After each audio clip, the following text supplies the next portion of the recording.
getter. Oke. Nah, apa itu setter dan apa itu getter? Nah, biasa metode yang kita pakai untuk memberikan atau mengatur. Jadi kita gunain untuk buat ngeset nilai dari si private property yang kita maksud. Sedangkan getter tujuannya itu untuk kita mendapatkan, ya kan? Kita get nilai dari si private property tersebut. Oke. Oke, ini saya contohin aja ya. Sambil nanti kalian coba latihan juga ya. New shell kandidat.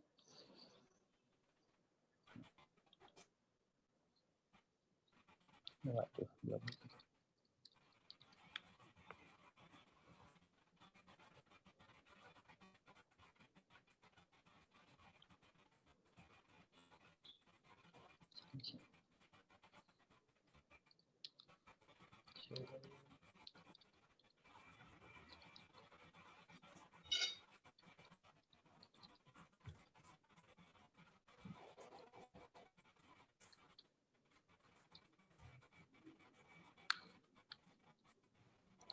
Oke, kita bikin file baru aja ya. Apa file sini encap.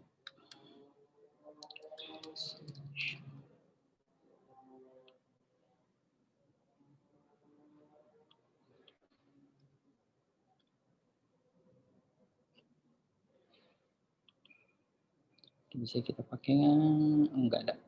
Ya, saya buat baru aja.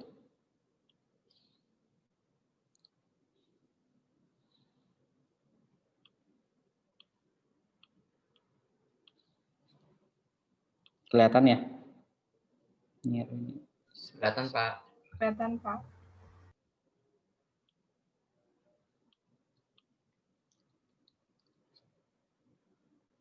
Jadi saya bikin tadi misal kelas namanya mobil.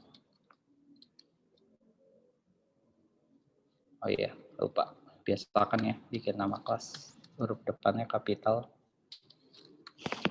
Nah, di dalamnya saya tadi bikin privat.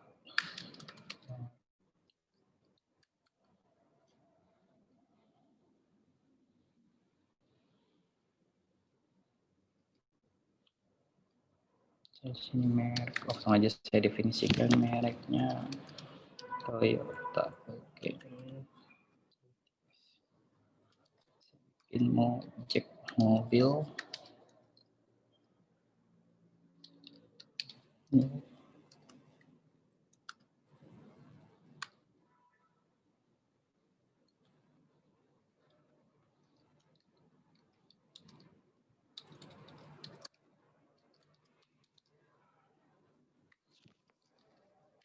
Nah, biasa kan kita ketika udah bikin sebuah objek dari si kelas mobil Jepang ini kan kita bisa akses apa propertinya itu. Contohnya berarti tadi siapa namanya? Sorry.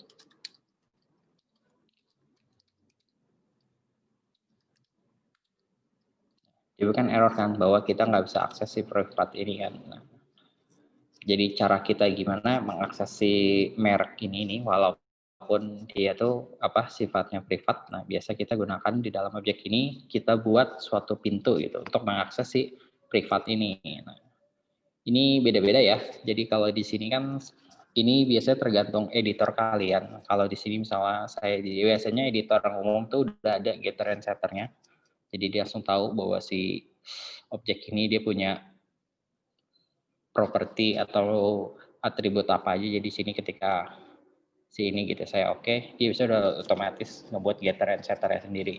Tapi kalau emang editor kalian tidak ada, ya kalian harus mengetiknya sendiri. Ini untuk kayak tujuannya editor yang bagus itu ya untuk mempermudah kalian dan juga mempercepat kalian dalam penyusunan skrip kode kalian. Oke, jadi di sini udah dibuatin gitu kan oleh si editor saya ini gitu, udah cara membuat getter and setternya. Jadi saya udah punya gitu kan, get and set. Cara isi getternya itu biasanya ini. Jadi dia akan mengembalikan nilai si mereknya, oke, ya. Jadi karena si mereknya ini sifatnya privat, hanya bisa diakses oleh si kelas ini sendiri. Nah, sedangkan metode yang kita punya ini sifatnya publik, jadi siapapun bisa dipakai. Nah, jadi gunanya si get ini ya adalah ya sesuai namanya get, yaitu kita untuk mendapatkan nilai dari si merek ini. Pakai sini penamaan ini menurut saya cukup krusial karena akan lebih mempermudah kita dalam memahaminya gitu. Jadi ketika get merek, oh ini buat dapetin merek, set merek, oh ini buat ngeset mereknya apa gitu. Sedangkan kalau si set merek ini intinya kita harus ngelempar suatu variabel atau suatu simpanan yang nanti akan disimpan sebagai si privat si merek ini, oke. Jadi contohnya di sini jadi ketika kita udah bikin, jadi di sini kita tinggal mobil get merek. Nah, dia udah dapat namanya Toyota. Nah, gitu juga kalau kita mau ngeset, kita mau set merek, mereknya jadi Honda. Sorry. Set merek, terus merek. Oke, karena si set merek ini cuma ngeset doang ya, tidak seperti get, ini kan dia mengembalikan nilainya. Kalau sebentar si set ini kan hanya ngeset doang. Jadi ketika dia ngeset, kita harus panggil kita panggil lagi atau si mobil. Kita harus dapetin lagi nilainya. Nah, waduh, lupa di edge.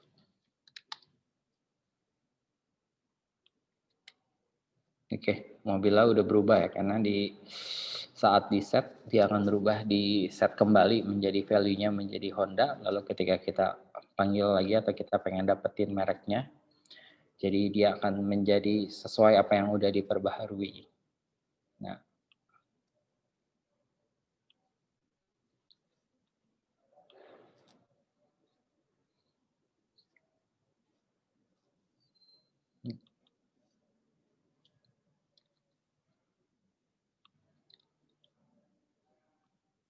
jadi gitu, sampai sini ya.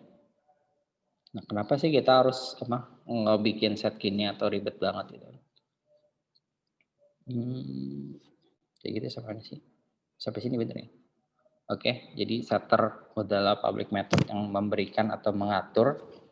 Jadi gampangnya kita lihat namanya set, berarti dia buat ngeset. Gitu. Kalau getter gunanya buat kita ngedapetin atau ngeget nilai dari propertinya. Nah, mengapa kita membutuhkan gitu akses modifier itu? Kenapa nggak tiap coding kita bikin public semua atau lebih gampang kan? Aksesnya gampang, ngesetnya gampang, dan bahwa kalau di dalam program kita yang bagus itu bahwa kelas yang baik itu sebisa mungkin itu tertutup dari luar kelas. Oke, jadi objek yang baik itu adalah objek yang sebenarnya yang sebisa mungkin tuh nggak mudah diubah-ubah dari luar gitu. Jadi objek yang bagus itu adalah objek yang sesuai fungsinya gitu, sesuai dengan kebutuhan apa yang mau gitu. Kita kasih apa yang boleh diakses keluar ya kita kasih sebatas itu. Tapi ketika ini bersifatnya internal, bersifatnya benar-benar kebutuhan oleh si objek itu tersendiri ya kita nggak perlu orang lain bisa ikut atau bisa ikut merubah-rubah data gitu. Oke, jadi kelas tersebut bisa menunjukkan public interface dalam hal ini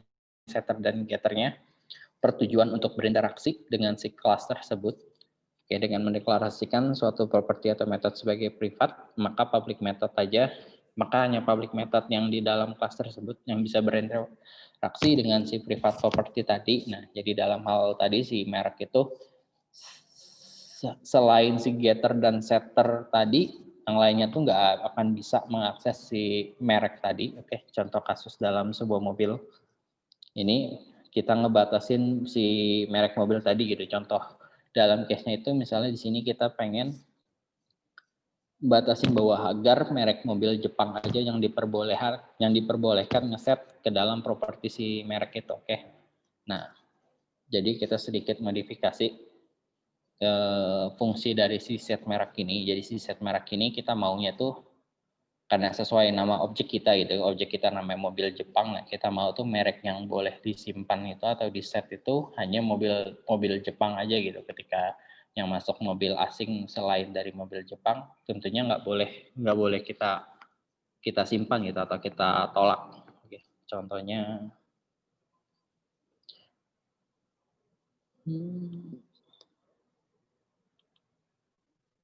contohnya masih tadi, ketika tadi kan kita set mereknya kan langsung kita set nih, nggak kita lakukan proses validasi apapun. Nah, di sini kita mau tambahkan,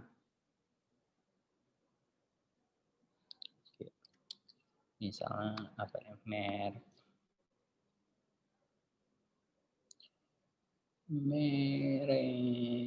tersedia, merek apa? Oke, misalnya di sini merek yang boleh atau available doang gitu.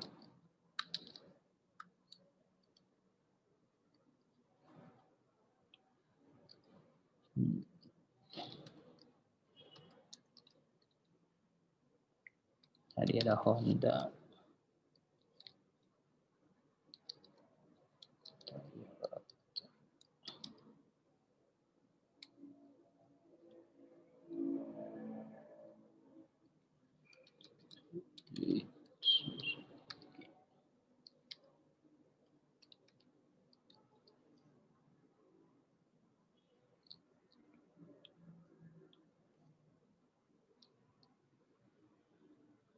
Ini saya tutup aja ya, biar lebih.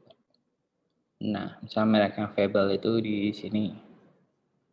Oke, waduh, ini ada.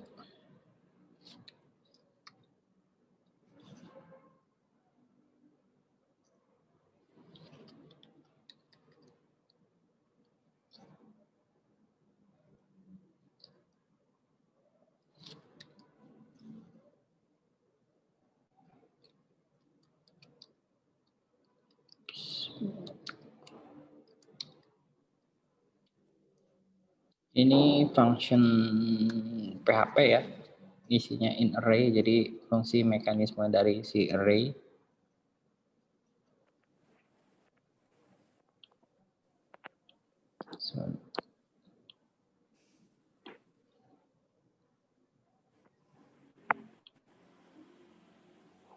Apa?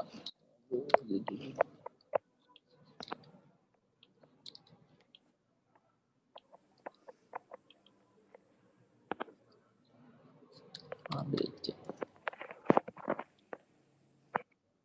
Nah, kayak ini kita nolin deh biar enak. Oke, merek kawannya 0 gitu kan. Sini get merek adalah balik lagi dapetin untuk nge-get nilai dari si merek ini. Tapi ngesetnya itu kita buat suatu validasi gitu bahwa merek yang available atau merek yang diperbolehin itu hanyalah merek-merek mobil Jepang. Itu ada Honda, ada Toyota, ada Suzuki, ada Nissan gitu kan. Nah, jadi ketika kita ngeset gitu mereknya misalnya ABC atau BMW gitu. Nah, ya kan ketika kita melakukan ini kan dia akan mengesetnya kan nggak melalui langsung diakses si mereknya ini di set, tapi melalui si set merek ini. Karena di set merek ini kita bisa melakukan proses validasi gitu. Dia akan cek di dalam PHP ini apakah in array itu berarti dia akan ngecek bahwa data si merek ini apakah ada di dalam array merek available ini. Nah, kalau ada dia akan returnnya true, kalau nggak ada dia akan false. Nah, jadi ketika nilainya true, maka dia akan set mereknya. Ketika nggak ada ya dia tidak melakukan apapun gitu. Jadi ketika kirim nilainya BMW akan dia cek gitu, BMW ini apakah ada di dalam merek ini. Ketika nggak ada, ya dia nggak akan set, dia akan tetap apa nilai si ininya adalah 0 atau enggak ada. Tapi ketika kita masukinnya Honda, dia akan ngerubah set nilai mereknya menjadi Honda. Oke, jadi semacam itu kegunaannya si setter and getter itu. Jadi kita lebih bisa memvalidasi nilai yang masuk ke dalam objek kita. Jadi kita bisa kasih batasan, kita bisa kasih suatu aturan gitu kan ke dalam objek kita ini bahwa nilai yang boleh masuk atau boleh di set itu apa gitu. Jadi kita bisa melakukan suatu aturan tersendiri ke dalam objek kita. Nah,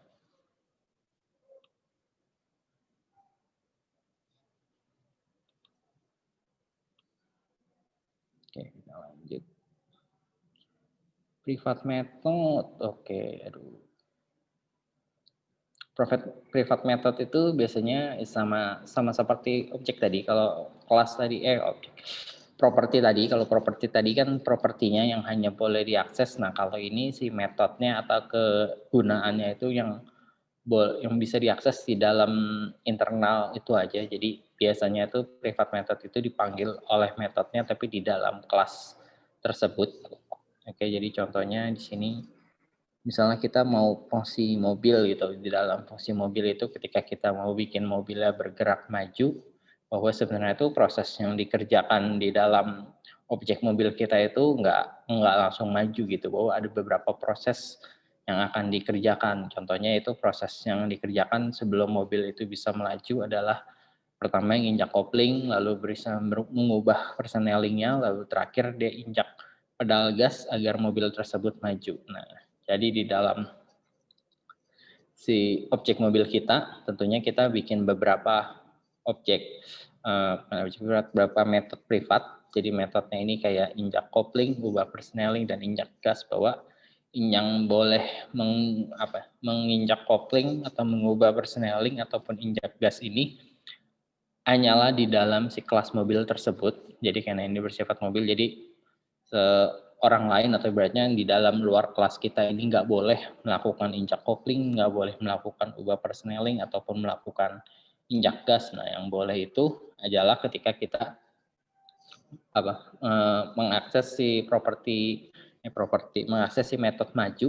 Jadi di dalam maju ini maka dia akan melakukan beberapa proses sekaligus. Nah, jadi ketika proses maju ini kita jalankan atau kita panggil, jadi dia akan melakukan injak kopling, ubah persneling, injak gas, dan lalu dia akan tampilkan teks berum atau maju gitu. Oke, nah ini contohnya. Jadi ketika kita sama kayak metode tadi ya, ketika kita mengaksesi injak kopling atau ubah persneling itu pasti error karena sifatnya privat atau tidak diizinkan. Jadi ketika kita mengakses metode maju, maka baru si maju ini yang akan mengakses si injak kopling, ubah persneling, dan injak gas tersebut. Oke, inheritance. Oke, itu tadi sekilas mengenai encapsulation. Jadi gimana objek yang kita buat itu kita bungkus atau kita benar, kita bungkus secara rapat gitu, bahwa agar nggak sembarangan bisa diakses atau nggak semua atau nggak bisa diubah dengan semena-mena gitu. Jadi kita benar-benar batasin penggunaan objek kita, atau benar-benar kita buat suatu pintu ketika lo mau mengakses ataupun mau melakukan perubahan itu sesuai dengan apa yang kita mau. Oke, berikutnya adalah inheritance. Nah, salah satu keuntungan kita pakai object oriented yaitu kemampuan mengurangi duplikasi kode program yang menerapkan prinsip inheritance atau pewarisan. Nah, jadi ketika kita membuat tadi bisa sebuah objek, terus kita mau bikin objek mungkin yang serupa gitu kan. Nah, kita bisa melakukan penurunan gitu. Jadi kita harus membuat objek yang mirip, sebenarnya bukan serupa ya, tapi hampir mirip, tapi kita bisa melakukan turunan. Oke, jadi misalnya di dalam inheritance ini biasanya kita memiliki parent class atau kelas induknya. Oke, dan juga child class atau kelas anaknya. Oke. Nah, dan di mana biasanya ketika biasanya itu si kelas anaknya atau child class itu merupakan inheritance dari si parent-nya, maka semua properti dan semua metode yang ada di parent-nya itu akan diturunkan ke dalam si kelas child class tersebut atau kelas anaknya tersebut. Oke, jadi semua properti dan sebuah metode yang ada di parent-nya itu pasti dimiliki oleh si anaknya, tapi semua metode dan properti yang ada di anaknya itu belum tentu ada di parent atau di ibunya. Oke. Jadi di dalam PHP ini biasanya kita untuk menurunkan kelasnya itu kita pakai keyword extend. Nah, contohnya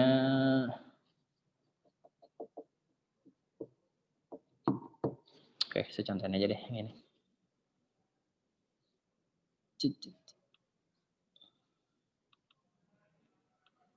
Contohnya si mobil Jepang inilah ya.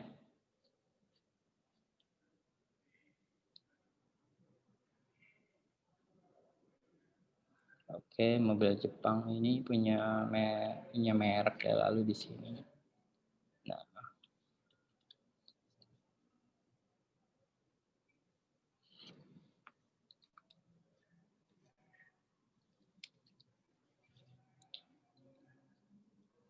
Oh, ya mobil. Misal mobil Jepang ini buat klasifikasi baru yaitu mobil sport gitu khusus.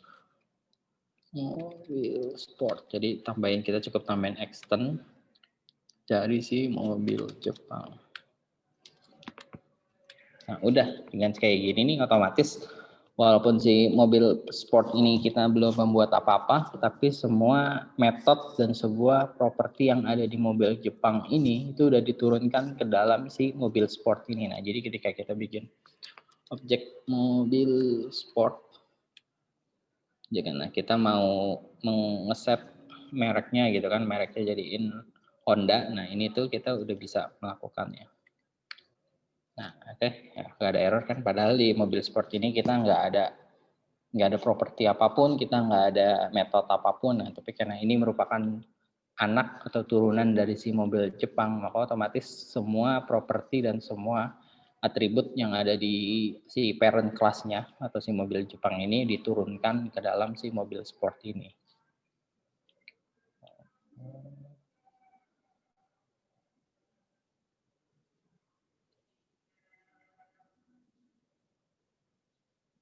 Nah, tapi ya misalnya ya baik lagi sih mobil sport ini ya seperti kelas pada umumnya atau seperti ini misalnya kita mau tambahkan atribut baru misalnya di mobil sport ini kita mau apa ya apa mobil sport ini misalnya punya nos sama dengan oke